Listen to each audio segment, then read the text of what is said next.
ગુજરાતના ઇતિહાસનો સૌથી મોટો ડ્રગ્સનો જથ્થો ઝડપાયો છે, જેમાં દરિયા કિનારે જથ્થો ઉતરે તે પહેલા જ મોટી સફળતા મળી છે। તેમાં 3100 કિલો ડ્રગ્સનો જથ્થો ઝડપાયો છે અને ETS, NCB અને નેવીના સંયુક્ત ઓપરેશનમાં સફળતા મળી છે।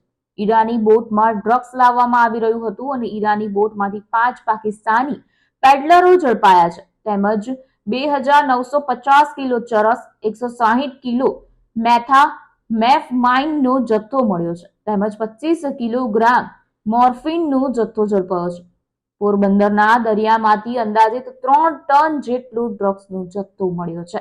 ઈરાની બોટમાં 5 પેડલરોને મોડી રાત્રે પોરબંદર લાવવામાં આવ્યા છે અને ભારતીય જળસીમામાં ETS, NCB, નેવીનું સંયુક્ત ઓપરેશન હતું અને ડ્રગ્સ કેસમાં પાકિસ્તાન કનેક્શન સામે આવ્યું છે। પકડાયેલ ડ્રગ્સની કિંમત 1000 કરોડ જેટલી હોવાનું અંદાજ છે। ડ્રગ્સ દરિયા કિનારે ઉતરે તે પહેલા એજન્સીઓની મોટી સફળતા મળી છે। ડ્રગ્સ દક્ષિણ ભારત તરફ લઈ જવામાં આવી રહ્યું હતું તેમ સૂત્રોએ જણાવ્યું છે।